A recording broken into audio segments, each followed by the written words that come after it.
Some people see equations and think of classrooms. Others see numbers and think of profits. But Sarah Chen saw equations the way poets see words, as fragments of truth waiting to be assembled into something beautiful.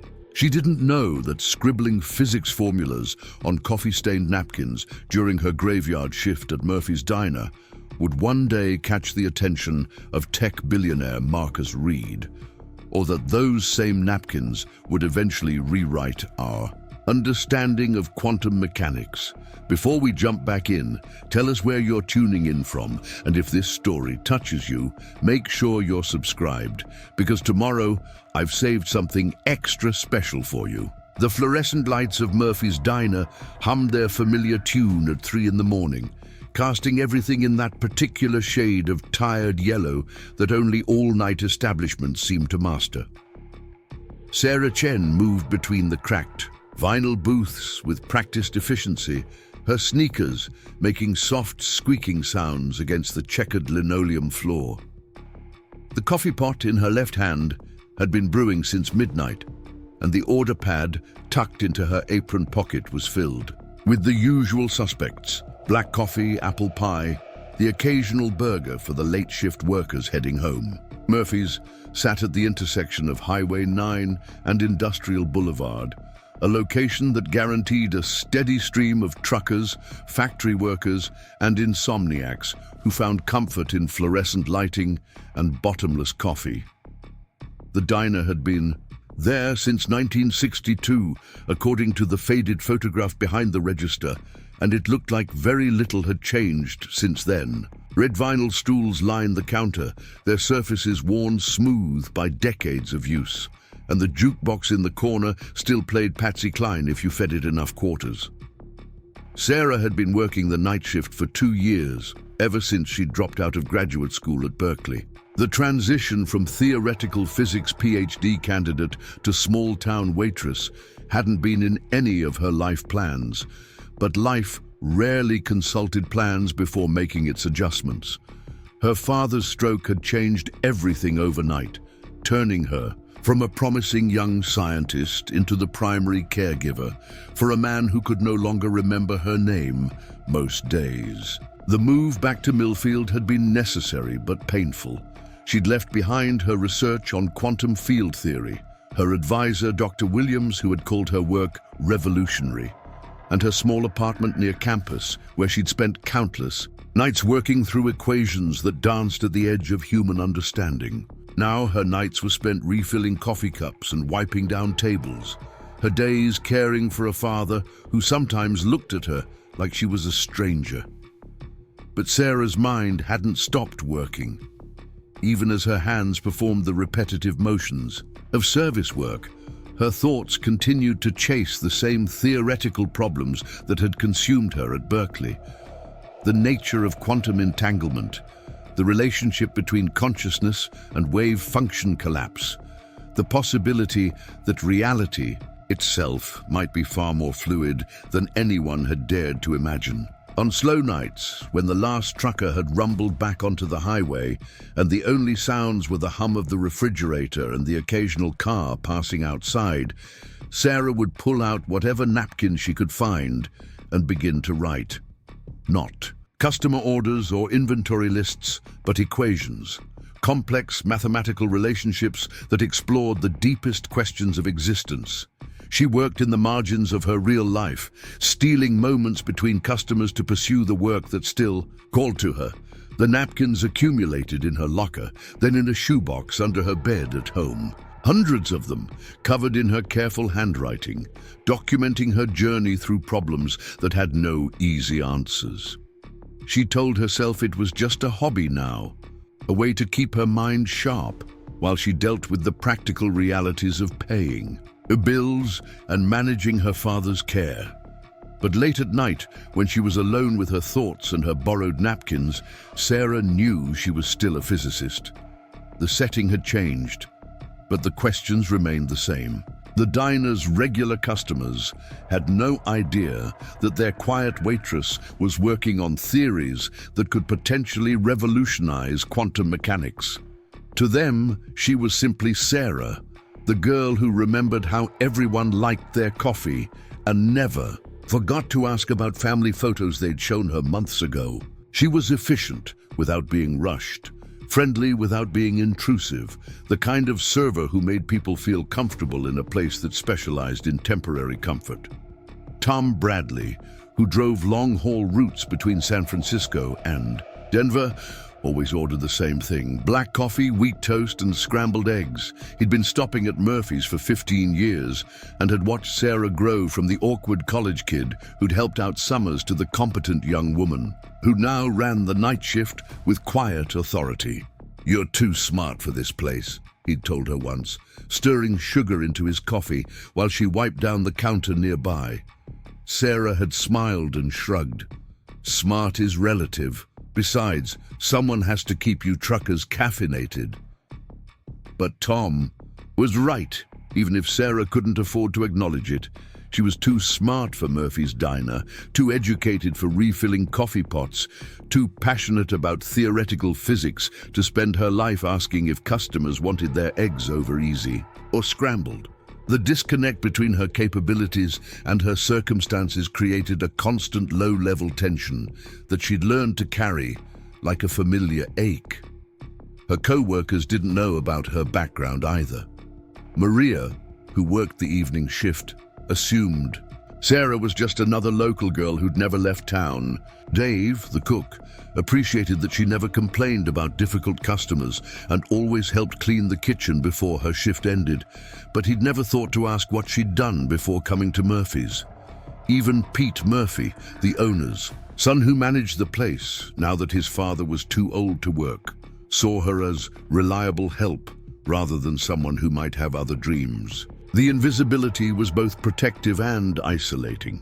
Sarah didn't have to explain why a former PhD candidate was serving coffee at 3 in the morning, but she also couldn't share the excitement she felt when she worked through a particularly elegant proof, or the frustration when she hit a theoretical wall that her limited resources couldn't help her overcome. She existed in two worlds simultaneously: the visible world of Murphy's Diner, where she was Sarah the waitress, and the hidden world of her napkin equations, where she remained Sarah the physicist. The napkins themselves had become a secret language. She'd developed a system of notation that allowed her to work through complex problems in the limited space available, using symbols and abbreviations that would be meaningless to anyone else, but contained entire universes of meaning for her. A coffee stain on one napkin marked the spot where she'd finally understood how to reconcile quantum mechanics with general relativity. A torn corner on another represented the frustration of a week spent chasing a mathematical dead end. Her apartment, a small 2-bedroom place she shared with her father, had become an extension of her makeshift laboratory. The kitchen table was covered with textbooks she'd kept from graduate school, their pages marked with sticky notes and marginalia that documented her ongoing research. Her laptop, old but functional, contained files full of calculations and theoretical frameworks that built on the work she'd started at Berkeley. She'd tried to maintain contact with her former advisor and classmates, but the conversations had become increasingly difficult. Preparing and narrating this story took us a lot of time, so if you are enjoying it, subscribe to our channel. It means a lot to us. Now back to the story. They spoke of conferences and publications, of research grants and academic politics, of a world that felt increasingly distant from her reality. Gradually, the calls became less frequent, the emails shorter, until Sarah found herself completely cut off from the academic community that had once been her home. The isolation wasn't just professional, but personal. Her high school friends had moved away or settled into lives that revolved around marriages and mortgages, concerns that felt foreign to someone whose mind was constantly engaged with questions about the fundamental nature of reality. She dated occasionally, but explaining her situation to potential partners proved challenging. How do you tell someone that you're a waitress who used to study quantum mechanics? that you're caring for a father with dementia while secretly working on theories that could change physics. The loneliness was most acute during the quiet hours. At Murphy's, when the diner was empty, except for the occasional customer, and Sarah was left alone with her thoughts. She'd pour herself a cup of coffee and sit at the counter, pulling out a napkin and beginning to work through whatever problem had been occupying her mind. The familiar ritual of writing equations helped quiet the voice that whispered she was wasting her life, that she'd given up too much, that she'd never find her way back to the work that truly mattered to her. But the equations themselves told a different story. Even working in isolation, with limited resources and no access to the latest research, Sarah had continued to make progress on problems that had fascinated her since graduate school. Her work on quantum consciousness had evolved in unexpected directions, incorporating insights from neuroscience and information theory that she'd explored on her own. Her approach to the measurement problem had grown more sophisticated, drawing on philosophical frameworks that she'd discovered during late-night reading sessions at the local library. The napkins documented not just mathematical calculations, but intellectual growth. Each one represented a small victory over the circumstances that had derailed her academic career, proof that her mind remained sharp and her passion for discovery intact. They were evidence that Sarah Chen, the physicist, hadn't disappeared when Sarah Chen, the waitress, had appeared, but had simply gone underground, continuing her work in secret while the world assumed she'd given up on her dreams. On particularly difficult nights, when her father didn't recognize her or when a customer treated her with casual dismissal, Sarah would look at her collection of napkin equations and remember who she really was. Not just a waitress serving coffee to truckers and night shift workers, but a scientist exploring the deepest mysteries of existence. The napkins kept that identity alive during a period when everything else in her life seemed to be pulling her away from it. The irony wasn't lost on her that some of her best work had been done on the cheapest possible materials in the most unlikely setting. While her former classmates worked in well-funded laboratories with state-of-the-art equipment, she was making theoretical breakthroughs on paper napkins in a diner that time had forgotten. There was something both humbling and empowering about that contrast, a reminder that real discovery didn't depend on perfect conditions, but on the persistence to keep asking questions regardless of where you found yourself. Sarah had no way of knowing that her nocturnal scribbling was about to intersect with a world far removed from Murphy's diner, or that the equations she wrote to keep her sanity would soon catch the attention of someone with the resources to change everything. She simply continued her routine, serving coffee, caring for her father, and filling napkins with the mathematical poetry that kept her connected to the work she'd never really abandoned. The night that would change everything started like any other, with Sarah arriving at Murphy's at 11 p.m., tying her apron, and preparing for another shift in the fluorescent-lit space between her former life and whatever came next. Marcus Reed stepped out of his Tesla into the harsh glare of Murphy's diner's parking lot, his Italian leather shoes crunching against gravel that had seen better decades. The contrast between his world and this place was jarring. 3 hours earlier, he'd been in a boardroom overlooking Silicon Valley, discussing quantum computing investments worth hundreds of millions. Now he stood before a relic of mid-century America, neon signs flickering against the pre-dawn darkness. His assistant had called it a charming detour when the GPS routed them off the main highway due to construction. Marcus called it an inconvenience. His private jet was waiting at the regional airport 40 minutes away, and he had exactly 2 hours to make his flight to Geneva for a meeting with European investors. The last thing he needed was to waste time in what appeared to be a time capsule from 1962. But his driver had already pulled away, following Marcus's standing instruction to return in exactly 1 hour. The billionaire tech mogul found himself stranded in a world where the Wi-Fi password was probably password, and the newest piece of equipment was likely the credit card reader. He pushed through the glass door, a bell announcing his arrival. With the enthusiasm of a funeral dirge, the interior was exactly what he'd expected. Red vinyl, checkered floors, and the kind of lighting that made everyone look like they'd been awake for 3 days. A handful of customers occupied scattered booths, nursing coffee and staring at phones or out windows. Behind the counter, a young woman moved with practiced efficiency, her dark hair pulled back in the kind of ponytail that suggested function over fashion. Marcus slid into a booth near the back, his $1,000 suit incongruous against the cracked vinyl. He pulled out his phone immediately, scrolling through emails from his quantum computing division. The irony wasn't lost on him that he was sitting in this analog relic while reviewing reports on humanity's digital future. The waitress approached with a coffee pot and a smile that seemed genuine despite the hour. She was younger than he'd initially thought, maybe late 20s, with intelligent eyes that didn't quite match the setting.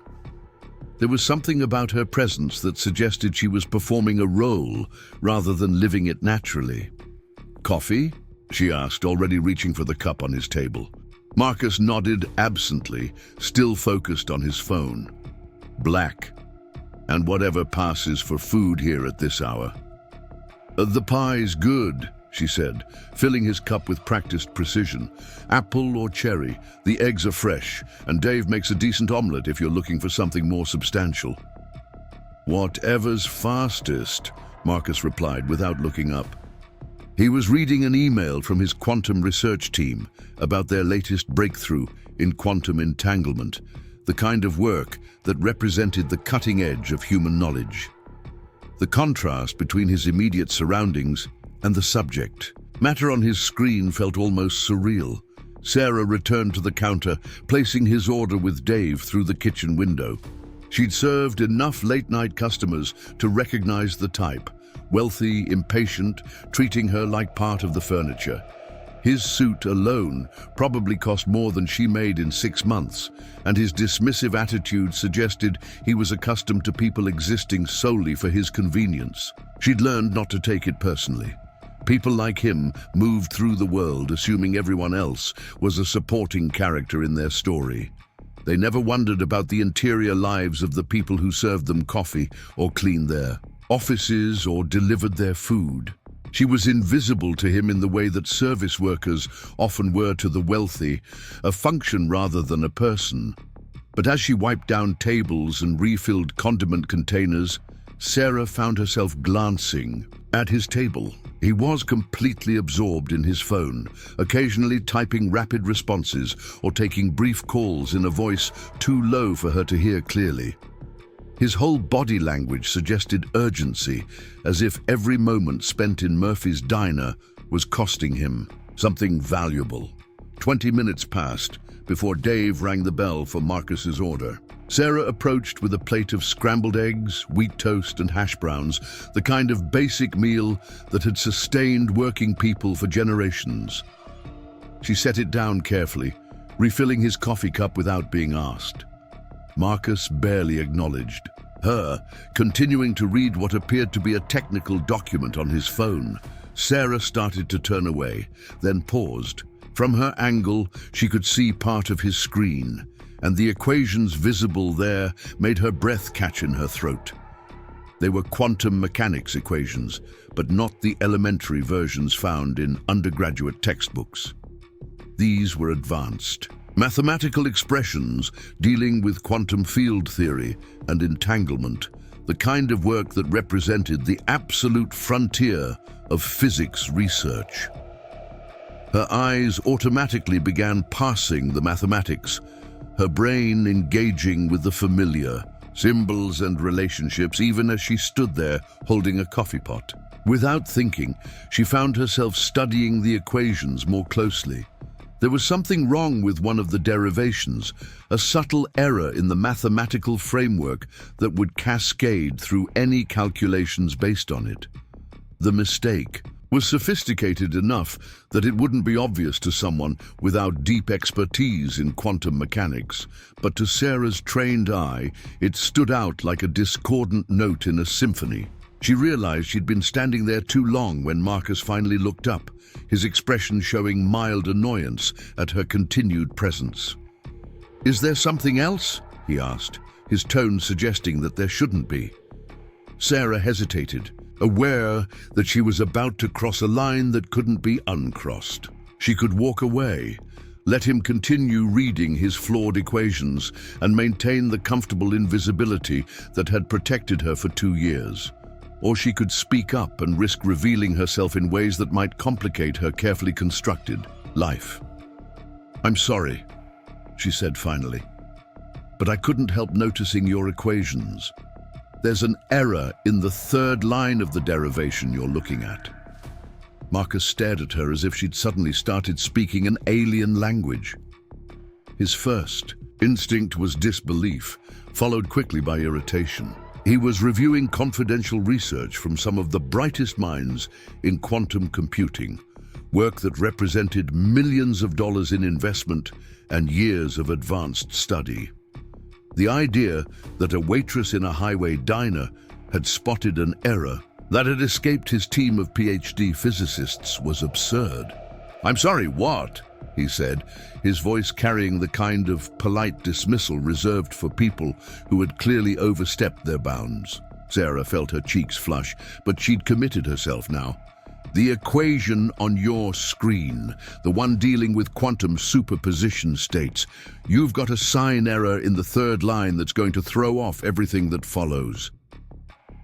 Marcus looked at his phone, then back at Sarah, then at his phone again. He was holding a report from Dr. Jennifer Walsh, one of the leading quantum physicists in the world, someone whose work was cited by Nobel Prize winners. The document contained calculations that had been reviewed by multiple experts before being submitted to his company.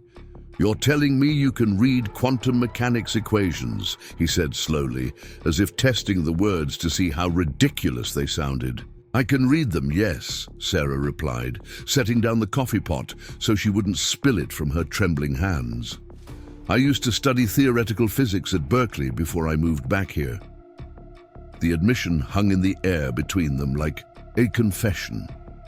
Sarah rarely talked about her academic background, finding it easier to let people assume she'd always been a waitress than to explain the complicated series of events that had brought her here.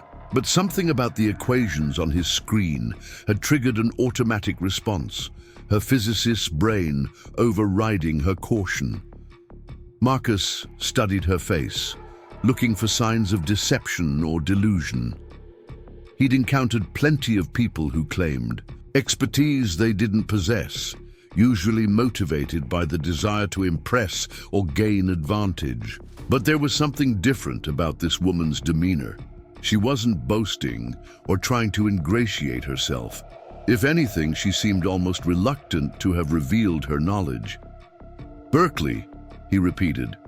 "What level?" "Graduate school. I was working on my PhD in theoretical physics before I had to leave." "Had to leave? Why?" Sarah hesitated again, aware that her personal history was none of this stranger's business, but also recognizing that her credibility was now at stake. "Family situation. My father got sick, and I needed to come home to take care of him." Marcus felt a shift in his understanding of the situation. This wasn't some delusional customer trying to impress him with imaginary credentials. This was someone who had actually walked away from advanced physics study for personal reasons, someone whose knowledge was real, but whose circumstances had forced her into an entirely different life. He looked back at his phone, scrolling to the specific equation Sarah had mentioned. It was part of a complex derivation dealing with quantum entanglement in computational systems, work that his team was using to develop the next generation of quantum processors. He'd reviewed the mathematics himself, though he admitted his understanding was more conceptual than detailed. "Show me," he said, turning the phone so she could see the screen more clearly. Sarah moved closer, acutely aware that this conversation was moving into territory she hadn't navigated in years. She pointed to the third line of the equation, where a positive sign appeared before a complex exponential term. "Here," she said, "this should be negative." The phase relationship between entangled particles requires a negative sign to maintain mathematical consistency with the rest of the derivation. With the positive sign, you're essentially saying that the particles become more entangled over time, which violates the conservation laws you've established in the earlier equations. Marcus stared at the screen, following her logic through the mathematical relationships. He wasn't a theoretical physicist himself, but he'd spent years working with experts in the field and had developed a reasonable understanding of the fundamental principles. What Sarah was saying made sense, even if he couldn't verify the mathematical details himself.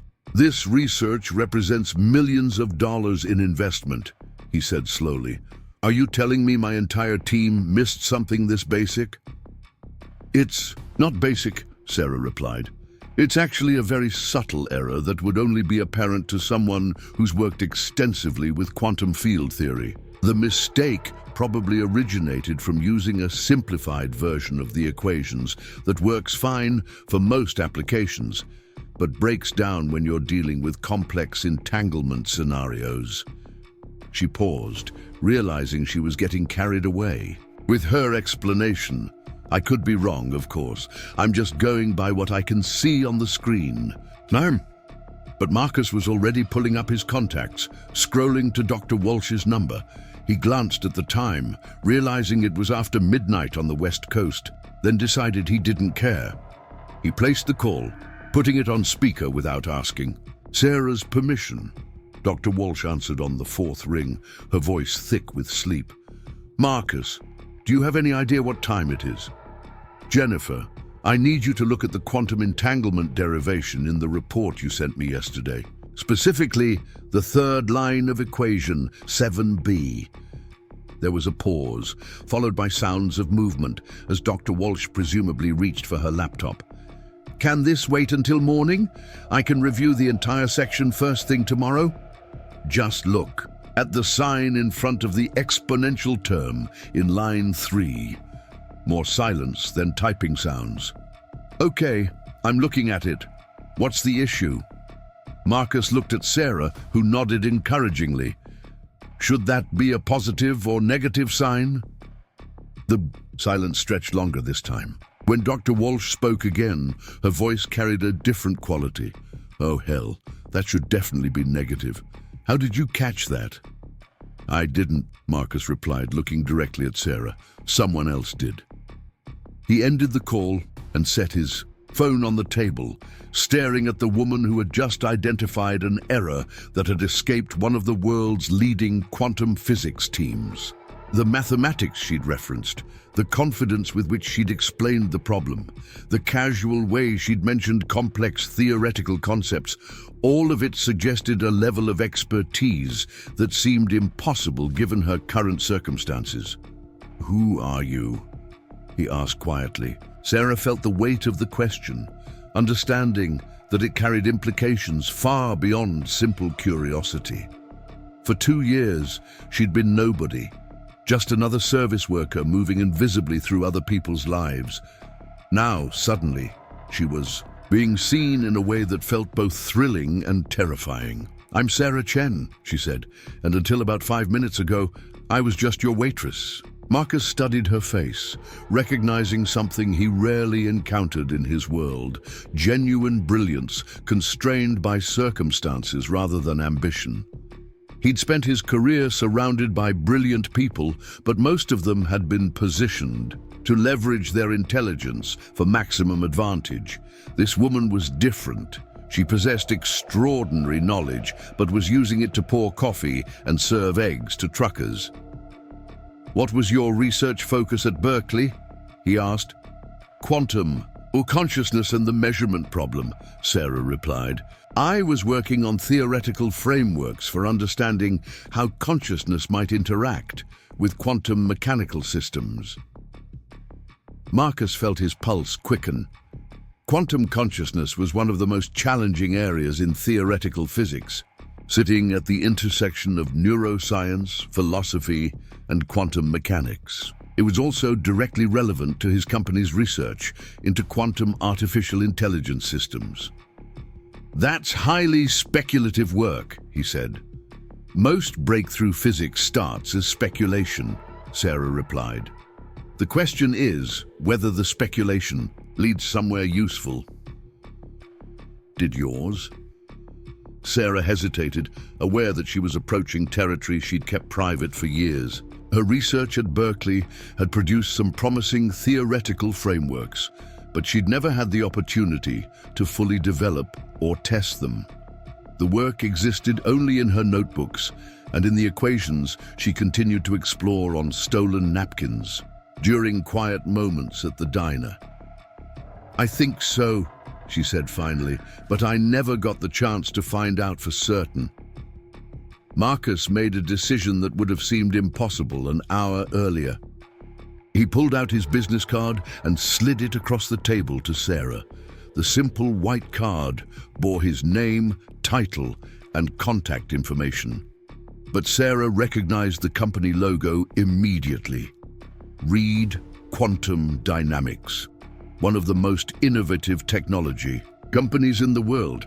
"I want to see your work," he said, "all of it. Whatever you've been doing since you left Berkeley, whatever theories you've been developing on your own."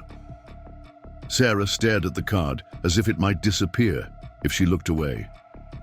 "I don't have much to show, just notebooks and some calculations I've been working on in my spare time.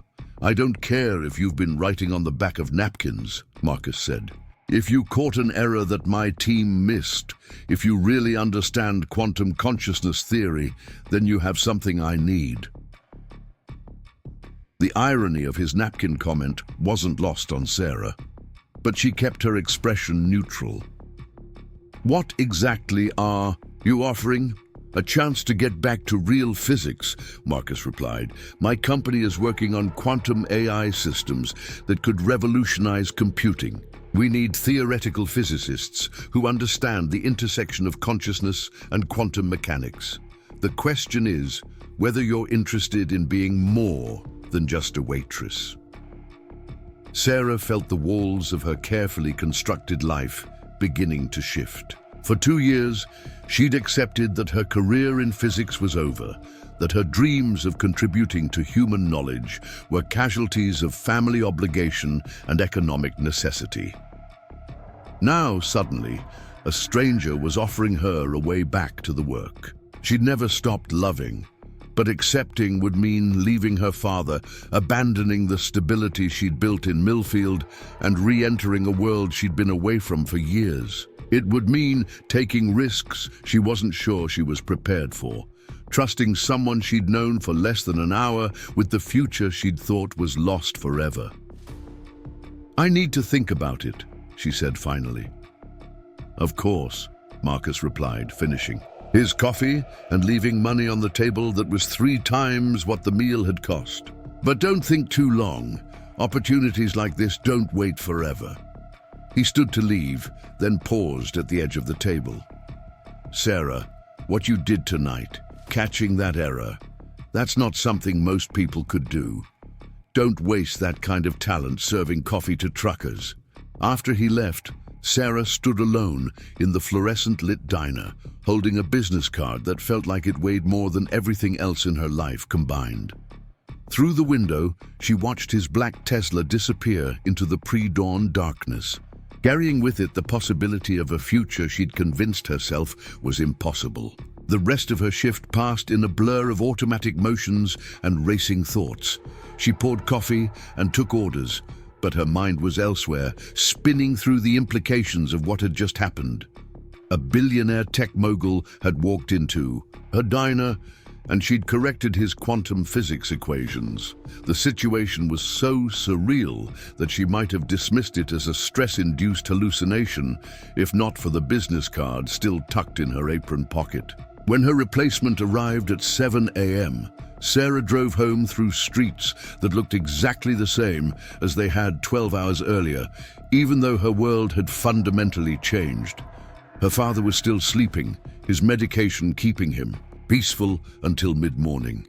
She sat at her kitchen table, surrounded by the physics, textbooks, and notebooks that documented her secret intellectual life, and tried to process what had happened. The business card lay before her like a door to a future she'd thought was permanently closed. Marcus Reed was offering her a chance to return to the work she loved, to contribute to research at the absolute frontier of human knowledge. But accepting would mean upending everything she'd built in Millfield, abandoning the father who depended on her and trusting a stranger with her professional future. She opened one of her notebooks, pages filled with equations and theoretical frameworks she'd developed during her exile from academic physics. The work was good, she knew that. In some areas it might even be groundbreaking, but it existed in isolation, unreviewed and untested, the theoretical equivalent of shouting into an empty room. Sarah pulled out her laptop and looked up Reed. Quantum dynamics, reading about the company's cutting-edge research and ambitious goals. They were working on exactly the kind of problems that had fascinated her at Berkeley, pushing the boundaries of what was possible at the intersection of physics and computer science.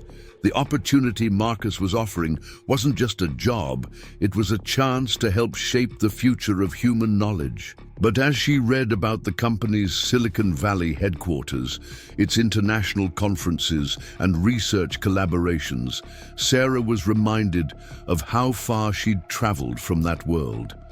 She'd been away from academic physics for 2 years, disconnected from the latest developments and recent breakthroughs. Could she really step back into that environment and contribute meaningfully? Or would she find herself struggling to catch up with colleagues who'd never left the field? More importantly, what would happen to her father if she took a position with Reed's company? He needed constant care, someone to manage his medications and monitor his condition. The adult daycare center in Millfield was adequate for short periods, but she couldn't abandon him entirely to pursue her own ambitions. The guilt of even considering it felt overwhelming. Sarah closed her laptop and walked to her father's room, watching him sleep peacefully.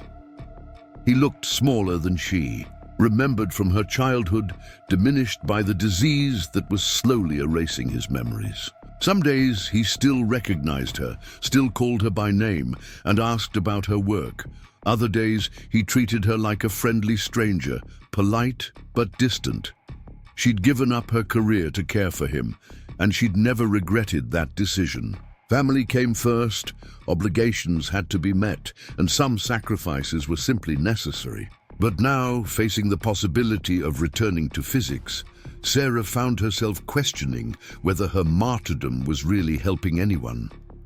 Her father had been a professor himself, teaching literature at the local college before his retirement. He'd always encouraged her academic pursuits, taking pride in her achievements and supporting her dreams of contributing to scientific knowledge. Would he want her to abandon those dreams for his sake? Or would he urge her to take the opportunity Marcus was offering, even if it meant accepting less than perfect care arrangements for him? The questions had no easy answers, and Sarah found herself caught between competing obligations and desires. She wanted to return to physics, to work on problems that mattered, to contribute to humanity's understanding of the universe. But she also wanted to be a good daughter, to honor the sacrifices her father had made for her education, to ensure he received the care he deserved in his declining years. As the morning sun streamed through her kitchen window, Sarah made a decision that surprised her with its clarity. She would call Marcus Reed and arrange to show him her work, not because she was ready to accept his offer, but because she needed to understand exactly what she was choosing between. She owed it to herself, and perhaps to her father's memory, of who she used to be, to at least explore the possibility of returning to the work she loved. The decision felt simultaneously terrifying and liberating. For the first time in 2 years, Sarah allowed herself to imagine a future that extended beyond Millfield, beyond Murphy's Diner, beyond the careful routine she'd built around limitation and sacrifice. The imagined future was uncertain and risky, but it was also filled with the kind of intellectual challenge and discovery that had once defined her identity. She reached for her phone, then hesitated, realizing that calling would make the situation real in ways she might not be prepared for. Once she contacted Marcus Reed, once she showed him her theoretical work and engaged with his research team, she would be stepping back into a world that might consume her entirely. The safe, predictable life she'd built would be at risk, and there would be no guarantee that she could successfully navigate the transition back to academic physics. But Sarah had spent 2 years playing it safe, and the result was a half-life that satisfied neither her intellectual needs nor her deeper sense of purpose. She was 28 years old, with knowledge and abilities that were being wasted on coffee service and table cleaning. If she didn't take this chance, if she let fear and obligation keep her trapped in Millfield forever, she might look back in 20 years and realize she'd traded her potential for the illusion of security. She picked up the phone and dialed the number on Marcus Reed's business card, her heart racing as it began to ring. Whatever happened next, whatever complications and challenges arose from this decision, at least she would know she'd been brave enough to try. The conversation that followed would change everything, setting in motion events that would transform not only Sarah's life, but potentially the entire field of quantum physics. But in that moment, sitting in her kitchen with morning light falling, across her father's old textbooks, Sarah was simply a woman choosing possibility over safety, ambition over resignation, the unknown future over the predictable present. The phone continued to ring, and Sarah waited for someone to answer, knowing that everything depended on what happened next.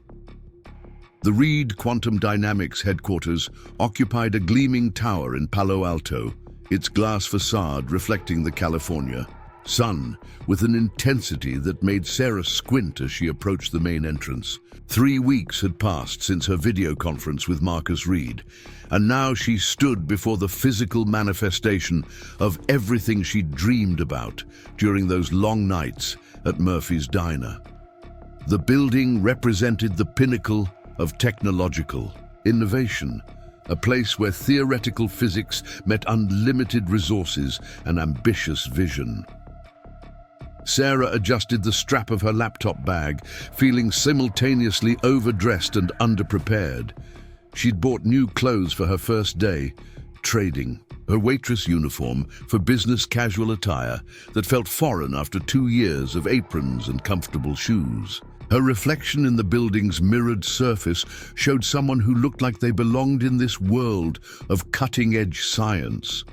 But Sarah knew the transformation was only surface deep. The lobby was a study in minimalist elegance, all clean, lines and subtle lighting that suggested serious purpose without ostentation. A receptionist directed her to the 32nd floor, where the theoretical physics division occupied an entire level of the building. As the elevator climbed, Sarah tried to calm her racing pulse by reviewing the agenda Marcus had sent her. Today would be orientation, introductions to the research team, and initial discussions about how her theoretical work might integrate with the company's existing quantum AI projects. The elevator doors opened to reveal a space that looked nothing like the academic physics department Sarah remembered from her graduate school days. Instead of cramped offices and aging equipment, she found herself in an open-plan research area with state-of-the-art workstations, collaborative spaces designed for impromptu discussions, and floor-to-ceiling whiteboards covered with equations that represented the absolute frontier of human knowledge. Dr. Jennifer Walsh approached immediately, extending her hand with a smile that seemed genuinely welcoming, rather than merely professional. "Sarah, welcome to Reed Quantum. I've been looking forward to working with you since our video call." The tour that followed revealed the scope of resources at Sarah's disposal. The theoretical physics division employed 15 researchers, all with impressive credentials from institutions like MIT, Stanford, and Caltech. Their work focused on the intersection of quantum mechanics and artificial intelligence, exactly the kind of interdisciplinary collaboration that Sarah's theoretical framework seemed designed to facilitate. Dr. Michael Chen showed her to a workstation that would serve as her home base, a setup that included computing power Sarah could never have imagined accessing during her graduate school years. The quantum simulation software alone represented millions of dollars in development, capable of modeling quantum systems with unprecedented precision and complexity. "We've loaded your theoretical framework into our modeling systems," Dr. Chen explained, pulling up displays that showed Sarah's equations rendered in three-dimensional visualizations. "The mathematical structures are fascinating, but we're particularly interested in the experimental predictions. If your coherence cascade theory is correct, it suggests possibilities for quantum AI that we've never seriously considered." Sarah stared at her equations displayed on screens that made them look both familiar and alien. The mathematical relationships she'd worked out on napkins in a highway diner were now being analyzed by supercomputers worth more than most people's houses. The validation was overwhelming, but it also highlighted the enormous pressure she would face to deliver on the promise her theories seemed to hold. The first week passed in a blur of meetings, technical discussions, and intensive catch-up reading. Sarah discovered that her 2-year absence from academic physics had actually been less damaging than she'd feared. The fundamental concepts remained unchanged, and her theoretical work had kept her mind sharp even while she'd been isolated from the latest developments in the field. More importantly, her unique perspective was already proving valuable. The Reed Quantum Research team was brilliant but homogeneous, composed primarily of researchers who'd followed traditional academic paths from elite universities to prestigious postdoctoral positions. Sarah's unconventional background and theoretical approach brought fresh insights to problems that had stalled despite access to unlimited resources. Her first major contribution came during a team meeting focused on quantum error correction, a critical challenge for building practical quantum computers. The discussion had been going in circles for an hour, with various team members proposing increasingly complex solutions to the problem of maintaining quantum coherence in noisy environments. Sarah had been listening quietly, sketching equations on a notepad while following the technical arguments. Finally, she raised her hand tentatively, still uncertain about when to speak up in this new environment. "What if we're approaching this backwards?" she said. "Instead of trying to eliminate environmental noise, what if we use it as a computational resource?" The room fell silent as the other researchers processed her suggestion. Dr. Walsh leaned forward, clearly intrigued. "Explain what you mean." Sarah stood and walked to the nearest whiteboard, beginning to write equations that translated her napkin-scribbled insights into formal mathematical language. "In my theoretical framework, environmental interaction isn't necessarily destructive to quantum information. Under certain conditions, it can actually enhance computational capabilities by creating the kind of complex information processing that we associate with consciousness." She developed the mathematical argument step by step, showing how controlled environmental interaction could be used to perform quantum computations that would be impossible in perfectly isolated systems. The approach was counterintuitive but mathematically rigorous, suggesting a fundamentally different way of thinking about quantum computing architecture. Dr. Chen studied the equations carefully, working through the mathematical implications. This is essentially saying that quantum computers should be designed to interact with their environment rather than hiding from it. Exactly, Sarah replied. The key is controlling the interaction rather than preventing it. Environmental noise becomes a feature rather than a bug. The discussion that followed lasted 3 hours, with team members exploring the implications of Sarah's approach from multiple angles. By the end of the meeting, there was consensus that her theoretical framework represented a genuine breakthrough in quantum computing design, potentially solving problems that had seemed intractable using conventional approaches. Marcus Reed joined the meeting for its final hour, listening as his research team discussed the practical implications of Sarah's work. He'd built his fortune on recognizing breakthrough technologies early, and he could see that Sarah's theoretical insights had the potential to revolutionize quantum computing in ways that would be worth billions of dollars. How quickly can we test this experimentally? He asked. Dr. Walsh looked at Sarah, recognizing that she was now the leading expert on the theoretical framework they'd be testing. Sarah, what would you need to validate these predictions? Sarah felt a thrill of excitement mixed with terror. 3 weeks ago, she'd been serving coffee to truckers. Now, she was being asked to design experiments that could validate theoretical work worth potentially billions of dollars. The transition felt surreal, but the mathematical logic was clear in her mind. We'd need to build quantum systems specifically designed to interact with controlled environmental noise, she said, probably using superconducting circuits with carefully engineered coupling to external fields. The key is creating systems that can maintain quantum coherence while actively processing environmental information. The experimental program that emerged from these discussions was ambitious even by Reed quantum standards. They would need to design and build entirely new types of quantum computing hardware, systems that violated conventional wisdom about how quantum computers should operate. The project would cost millions of dollars and require months of intensive work, but the potential payoff was enormous. Sarah found herself at the center of the effort, working with experimental physicists to translate her theoretical insights into practical hardware designs.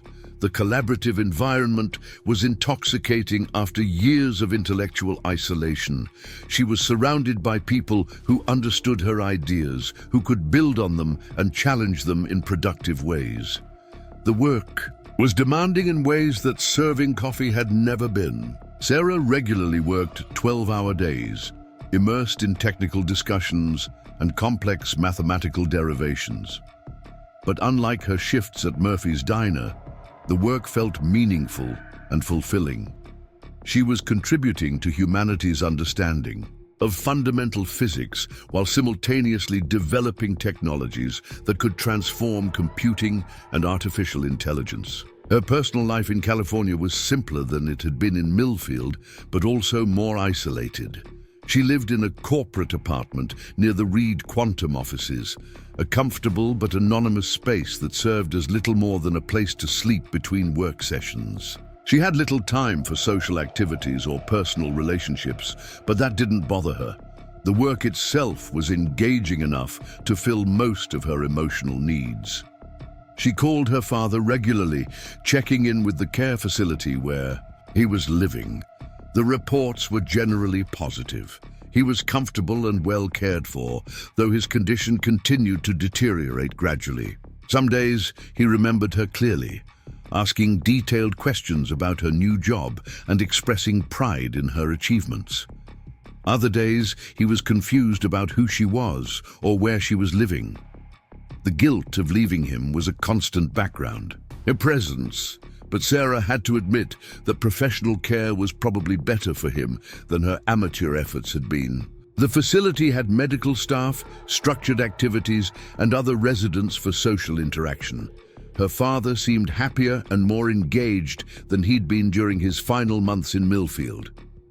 After 2 months at Reed Quantum, Sarah's experimental program was ready for its first major test, The hardware they'd built was unlike any quantum computer that had been constructed before, designed specifically to exploit environmental interaction rather than avoid it. The system looked chaotic compared to conventional quantum computers, with multiple subsystems coupled to external fields in ways that seemed designed to destroy quantum coherence. But Sarah's theoretical framework predicted that this apparent chaos would actually enable new forms of quantum computation, processing information in ways that isolated systems couldn't achieve. The mathematics were elegant, but mathematics didn't always translate into physical reality. The experimental test would determine whether her theories represented genuine breakthrough or merely clever mathematical speculation. The test was scheduled for a Friday afternoon, with the entire theoretical physics team present to observe the results. Sarah felt a mixture of excitement and terror as the experimental apparatus was initialized. If the test failed, if her theories proved incorrect, she would have wasted millions of dollars of Reed Quantum's resources and potentially damaged her credibility beyond repair. Dr. Walsh operated the control systems, following protocols that Sarah had helped design. The quantum computer was initialized in a superposition state, then allowed to interact with environmental noise in precisely controlled ways. According to Sarah's theories, the system should be able to solve computational problems that were impossible for conventional quantum computers. The first results appeared on monitoring screens within minutes. Instead of the quantum decoherence that conventional theory predicted, the system maintained stability while processing information at unprecedented rates. The environmental interaction wasn't destroying quantum computation, but enhancing it, exactly as Sarah's theoretical framework had suggested. "My God," Dr. Chen whispered, staring at the data streams. "It's actually working." The quantum computer was solving optimization problems with efficiency that exceeded any previous quantum system, using environmental noise as a computational resource rather than fighting against it. The results validated Sarah's theoretical predictions in ways that seemed almost impossible, given how counterintuitive her approach had been. Marcus Reed arrived as the initial data analysis was being completed, finding his research team in a state of barely controlled excitement. The experimental results weren't just confirming Sarah's theories, they were suggesting applications that could revolutionize artificial intelligence, financial modeling, and scientific simulation.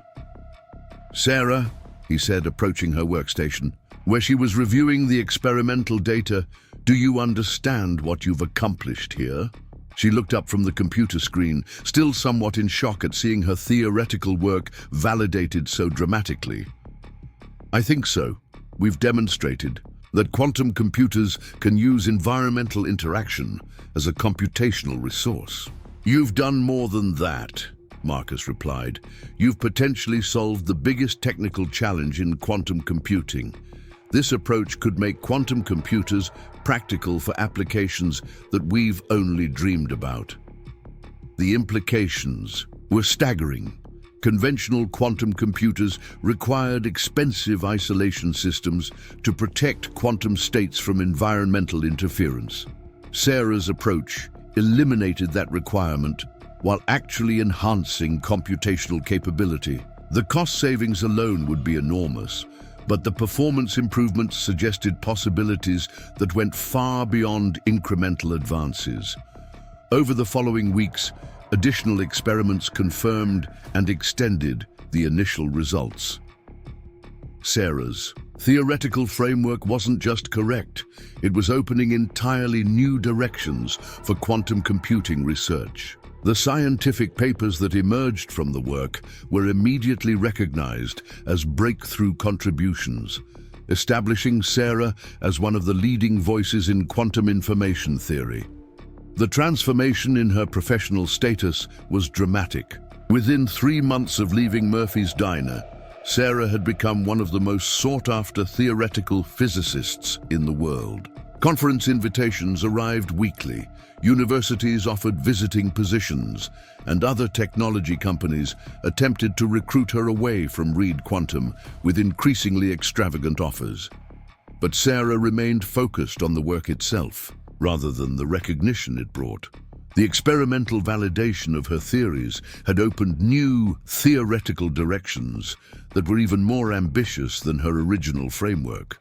She was exploring the possibility that consciousness itself might be understood as a form of quantum computation that exploited environmental interaction, a theory that could bridge the gap between physics and neuroscience in unprecedented ways. The work was demanding, but fulfilling in ways that Sarah had never experienced before. She was contributing to fundamental human knowledge while simultaneously developing technologies that could transform society. The combination of theoretical insight and practical application created a sense of purpose that made the long hours and intense pressure feel worthwhile rather than burdensome. Her relationship with her father remained complicated but stable. He was well cared for in Millfield, and the financial resources provided by Reed Quantum ensured that he received the best possible medical attention. During her quarterly visits, Sarah could see that he was comfortable and reasonably content, though his cognitive decline continued steadily. On her most recent visit, he'd had one of his clear days, recognizing her immediately and asking detailed questions about her work. She tried to explain quantum computing in terms he could understand, describing how she was working on computers that could think in ways similar to human consciousness. "I always knew you were special," he'd said, holding her hand with surprising strength, "even when you were little, asking questions that didn't have easy answers. I'm proud of what you've accomplished." The validation from her father meant more to Sarah than any professional recognition she'd received. She'd worried that leaving Millfield to pursue her career had been a selfish decision, but seeing his pride in her achievements helped resolve some of the guilt she'd carried since accepting Marcus's offer. As her first year at Reed Quantum drew to a close, Sarah found herself in a position she'd never imagined possible.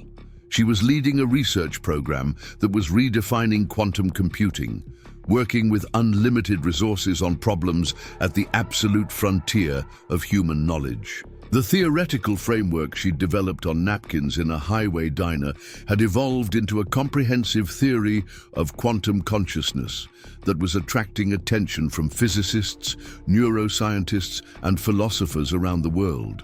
The journey from waitress to leading physicist had been dramatic, but also surprisingly natural.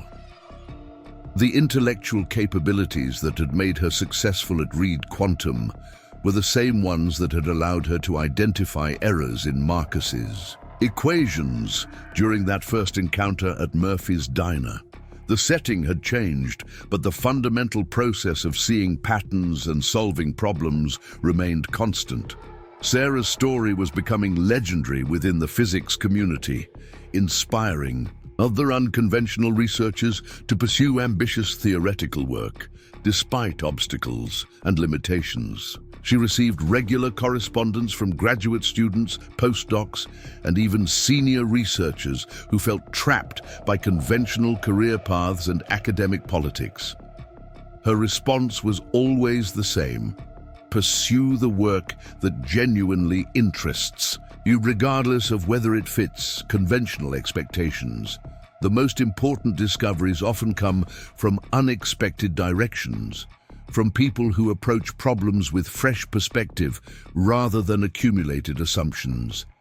The advice reflected Sarah's own experience, but also her growing understanding of how scientific progress actually occurs. Breakthrough insights rarely emerge from incremental extensions of existing knowledge. Instead, they come from fundamental reconceptualization of problems, from seeing familiar phenomena in entirely new ways. Sarah's theoretical framework represented exactly this kind of reconceptualization, transforming environmental noise from an obstacle to be overcome into a resource to be exploited. The insight had emerged from her unique perspective as someone trained in academic physics, but isolated from conventional research environments. As she prepared for her second year at Reed Quantum, Sarah was already developing even more ambitious theoretical frameworks that could extend her insights into new domains. The intersection of quantum mechanics and consciousness remained largely unexplored, offering possibilities for understanding both physical reality and human experience in ways that could revolutionize both physics and neuroscience. The work ahead was challenging but exciting, representing the kind of fundamental research that could reshape human understanding of reality itself.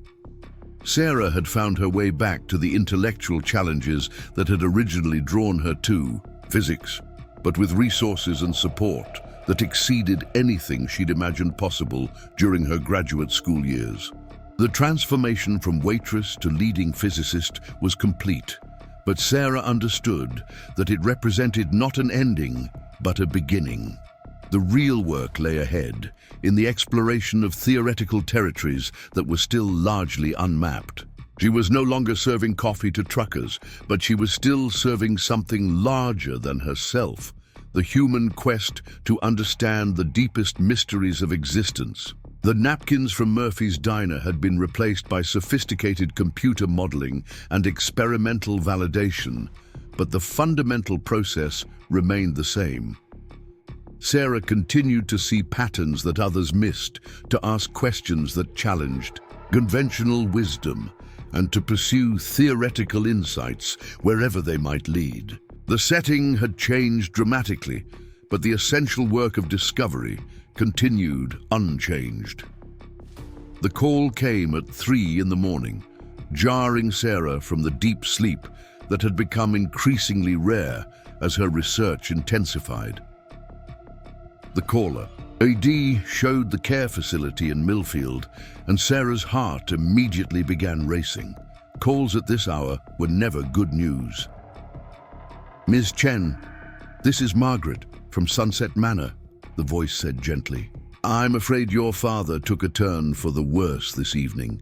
He's stable now, but the doctor thinks you should come as soon as possible.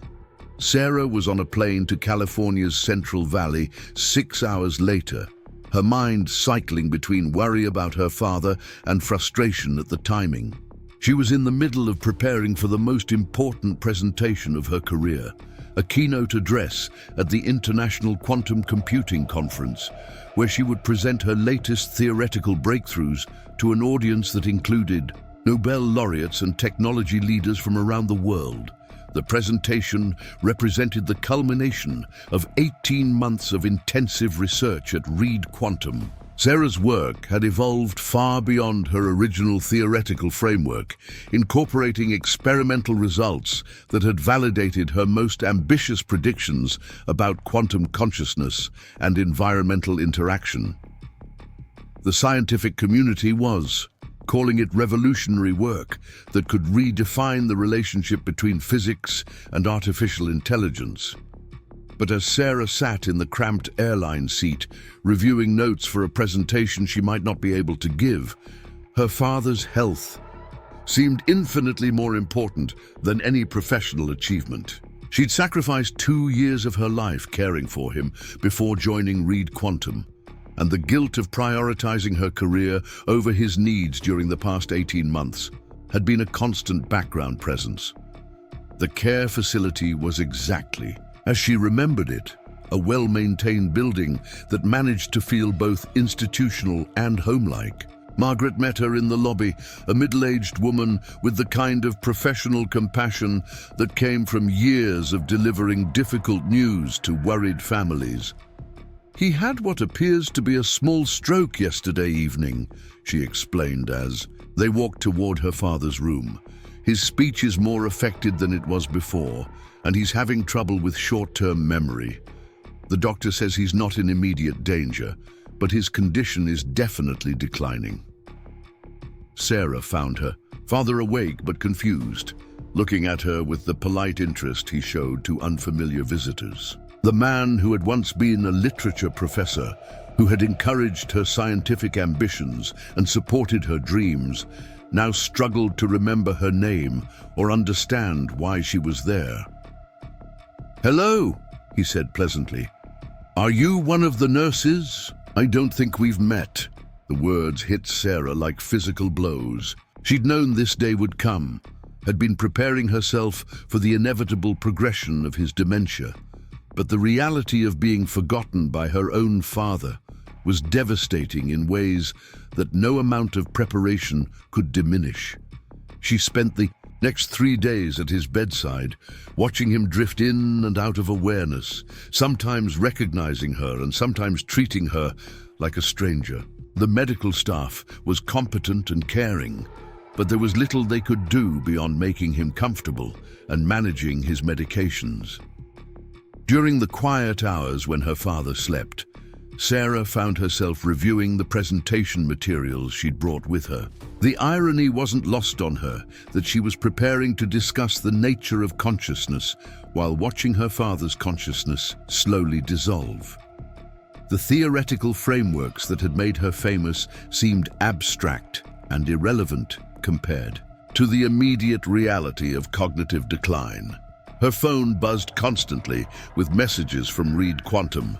The conference keynote was scheduled for the following week, and there were dozens of details that required her attention. Marcus Reed called personally to express concern about her father's condition, but also to emphasize how important the presentation was for the company's future. "Sarah, I understand that family comes first," he said during one call, "but this presentation could establish Reed Quantum as the clear leader in quantum AI development. The commercial implications are enormous." Sarah understood the stakes. Her research had attracted attention from major technology companies, government agencies, and academic institutions around the world. The theoretical frameworks she'd developed weren't just scientifically interesting. They were pointing toward practical applications that could be worth billions of dollars in economic value. But as she sat beside her father's hospital bed, watching him struggle to remember basic facts about his own life, the commercial implications seemed less compelling than they had in Reed Quantum's gleaming conference rooms. She'd spent 18 months pursuing theoretical insights that could revolutionize artificial intelligence, but she was watching natural intelligence fade away in ways that no amount of scientific understanding could prevent or reverse. On the 4th day, her father had one of his increasingly rare moments of clarity. He woke up in the afternoon, looked at Sarah, and smiled with genuine recognition. "There's my brilliant daughter," he said, his voice weak but warm. "I've been dreaming about you solving impossible problems again." Sarah felt tears she'd been holding back for days finally spill over. "Dad, I'm so sorry I haven't been here more. I've been working on important research, but I should have spent more time with you." He reached for her hand with surprising strength. "Nonsense. You're doing exactly what you should be doing. I may not remember much these days, but I remember being proud of you. You have a gift, Sarah. Don't waste it taking care of a confused old man." They talked for 2 hours, the longest coherent conversation they'd had in months. Her father asked detailed questions about her research, showing flashes of the intellectual curiosity that had defined his career as a literature professor. He was particularly interested in her work on consciousness, finding philosophical parallels between her quantum theories and literary explorations of human awareness. "Consciousness is the great mystery," he said. "Whether you're studying it through physics or poetry, you're trying to understand what makes us human. That's important work, maybe the most important work there is." As the afternoon faded into evening, her father's clarity began to diminish, but his essential message remained consistent.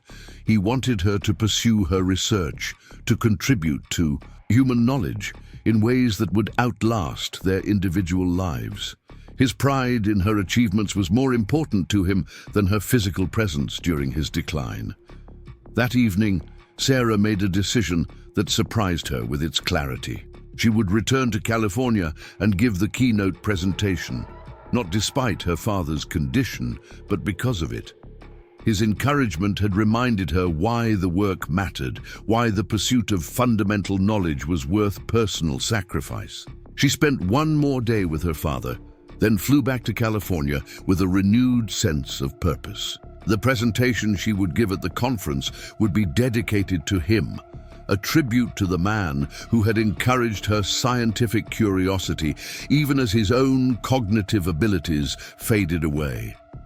The International Quantum Computing Conference was held at the San Francisco Convention Center, attracting over 3,000 researchers, engineers, and technology leaders from around the world. Sarah's keynote was scheduled for the opening day, and the anticipation in the scientific community was enormous. Her work represented the most significant theoretical breakthrough in quantum computing in decades, potentially solving problems that had seemed intractable. As Sarah stood backstage, preparing for her presentation, she felt a mixture of excitement and terror that was becoming familiar. 18 months earlier, she'd been serving coffee in a highway diner. Now, she was about to address the world's leading experts in quantum physics, presenting theories that could revolutionize artificial intelligence and computing.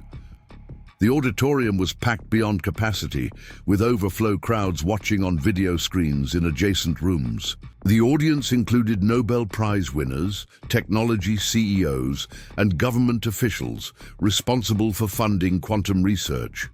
Sarah's presentation would be live-streamed to universities and research institutions around the world.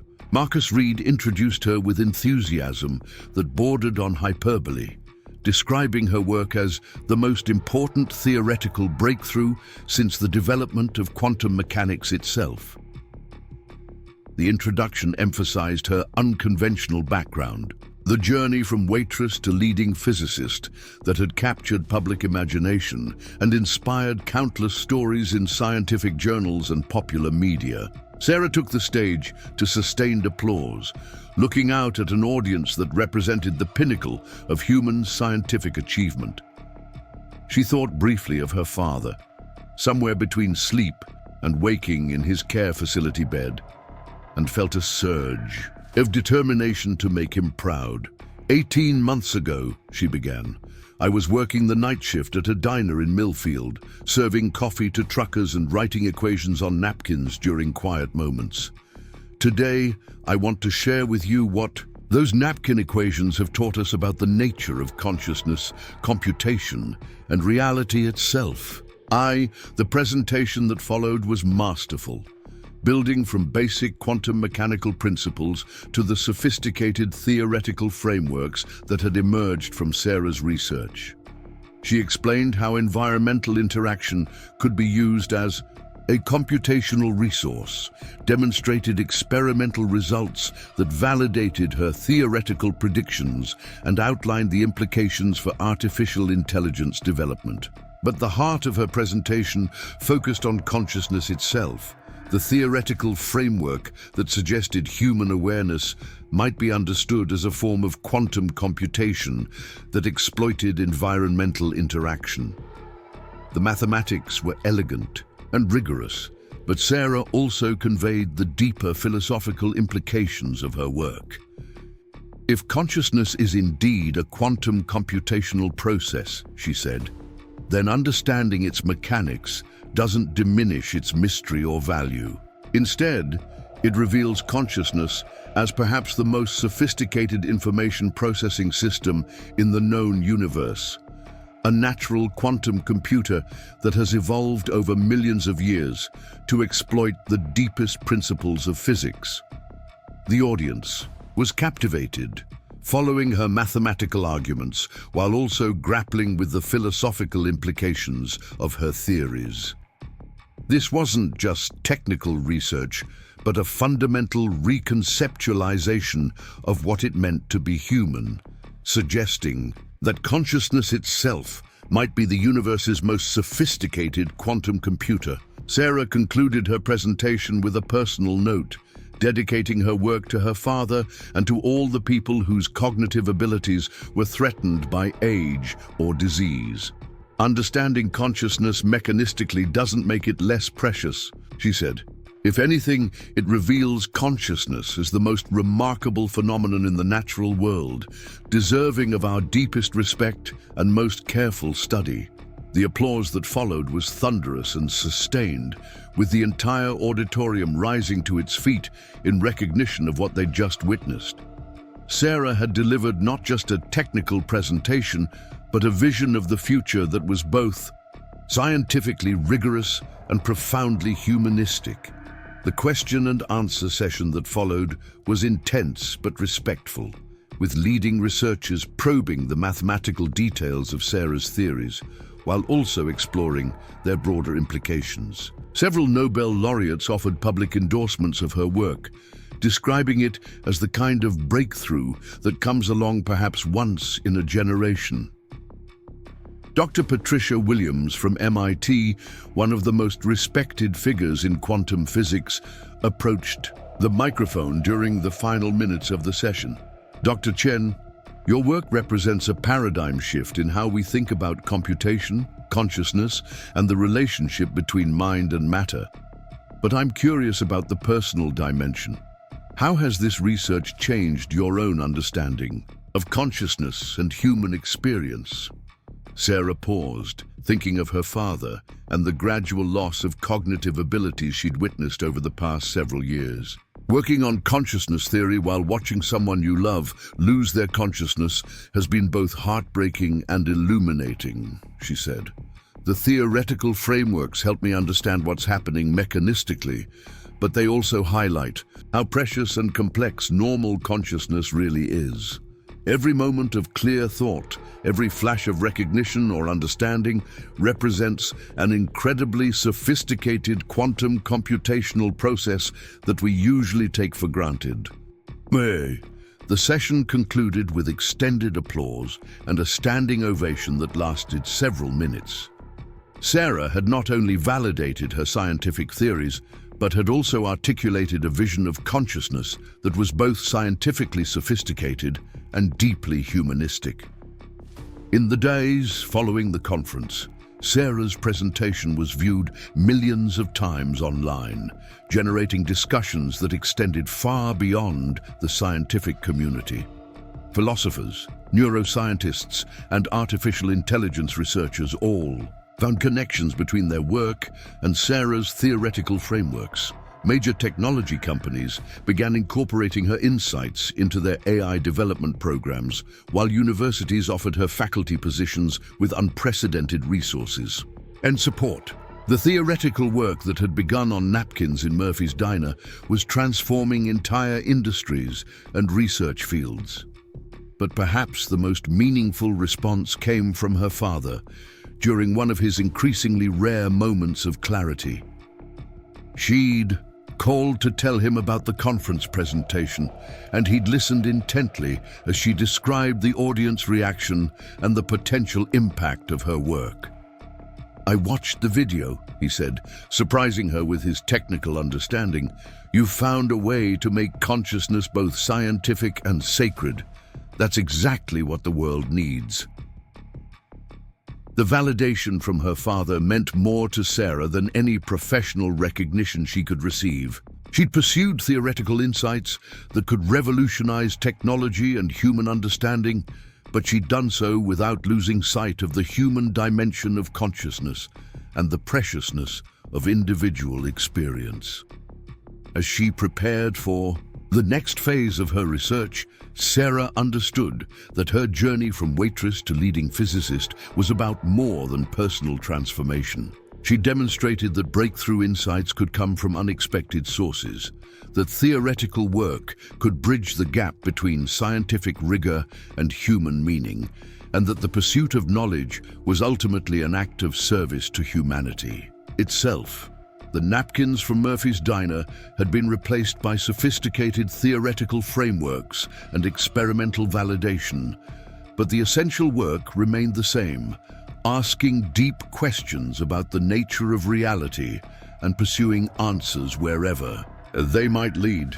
Sarah had found her way back to the intellectual challenges that had originally drawn her to physics, but with a deeper understanding of why the work mattered and whom it ultimately served. 2 years after her groundbreaking keynote presentation, Sarah Chen stood before a very different kind of audience in a very different kind of venue. Instead of the polished conference rooms and gleaming laboratories that had become her professional home, she found herself in the community center of Millfield, the same small town she'd left behind to pursue her dreams at Reed Quantum Dynamics. The audience consisted of high school students, community college attendees, and working adults who had never imagined that cutting-edge physics research could be relevant to their lives. Many worked service jobs similar to the ones Sarah had, held at Murphy's Diner, earning modest wages while harboring intellectual curiosities they'd never been encouraged to pursue. Sarah had returned to Millfield not as a visitor, but as the founder of something unprecedented, the Chen Institute for Accessible Physics, a research and education center dedicated to making advanced scientific knowledge available to people regardless of their educational background or economic circumstances. The Institute represented a radical experiment in democratizing scientific research, built on Sarah's conviction that breakthrough insights could emerge from the most unexpected sources. The idea had crystallized during her father's final months, as she'd watched his consciousness fade, while her own understanding of consciousness as a quantum phenomenon deepened. The cruel irony wasn't lost on her that she was becoming an international expert on the mechanics of awareness, just as the person who had nurtured her scientific curiosity was losing his capacity for complex thought. Her father had passed away, peacefully 6 months earlier during one of his rare moments of clarity. His last coherent words to Sarah had been characteristically selfless. "Don't let my condition make you forget that consciousness is a gift to be shared, not hoarded by the privileged few." Those words had haunted Sarah as she'd continued her work at Reed Quantum, developing increasingly sophisticated theories about quantum consciousness, while operating in an environment that was accessible to only a tiny fraction of humanity. The contrast between the democratic nature of physical laws and the elitist culture of academic physics had become increasingly troubling to her. The breakthrough moment had come during a routine visit to Murphy's Diner, where she'd stopped for coffee while visiting her father's grave. The diner looked exactly the same as it had 3 years earlier, down to the cracked vinyl booths and flickering neon signs. But Sarah's perspective had changed fundamentally. As she sat in the booth where she'd once served Marcus Reed, Sarah realized that her most important theoretical insights had emerged not from Reed Quantum's sophisticated laboratories, but from the quiet moments of reflection she'd found while working as a waitress. The napkin equations that had launched her career had been products of intellectual freedom rather than institutional pressure, curiosity rather than commercial ambition. The recognition had led to a decision that surprised everyone who knew her, including Marcus Reed. Sarah announced her departure from Reed Quantum to establish an independent research institute that would combine cutting-edge physics research with community education and outreach. The decision meant giving up a salary that had made her wealthy, abandoning laboratory facilities worth millions of dollars, and walking away from collaborations with the world's leading scientists. But Sarah understood that her real contribution to physics wouldn't be measured in patents or publications, but in the democratization of scientific knowledge. The Chen Institute would be different from traditional research institutions, designed to bridge the gap between advanced theoretical work and everyday human experience. The Institute occupied a converted warehouse on the outskirts of Millfield, a space that Sarah had transformed into something that was part laboratory, part classroom, and part community center. The facility included sophisticated computer modeling, systems capable of quantum simulations, but it also featured comfortable spaces where people could gather to discuss scientific ideas without academic credentials or formal training. The initial funding had come from Sarah's own resources, supplemented by grants from foundations interested in science education and democratic access to knowledge. Several major technology companies, including Reed Quantum Dynamics, had provided equipment and ongoing support, recognizing the potential value of research that wasn't constrained by conventional academic expectations. The Institute's first major project had been developing simplified but rigorous ways to explain quantum consciousness theory to general audiences. Sarah had spent months creating mathematical analogies and physical demonstrations that could convey complex theoretical concepts without requiring advanced mathematical training. The evening presentation she was giving represented the culmination of that work, the first public explanation of quantum consciousness theory, designed for people who had never studied physics beyond high school level. The audience included Murphys, diner staff, local factory workers, community college students, and retirees who had maintained intellectual curiosity despite limited educational opportunities. 3 years ago, Sarah began, I was working the night shift at Murphy's Diner, serving coffee and wondering if I'd ever get back to the physics research I loved. Tonight, I want to share with you the discoveries that came from those late-night hours, theories that suggest consciousness itself might be the universe's most sophisticated quantum computer. She'd learned to communicate complex ideas through stories and analogies rather than mathematical equations, making quantum mechanics accessible to people who had been told that advanced physics was beyond their comprehension. The presentation combined rigorous scientific content with personal narrative, showing how theoretical insights had emerged from everyday experience rather than ivory tower isolation. The audience was engaged in ways that reminded Sarah why she'd fallen in love with physics in the first place.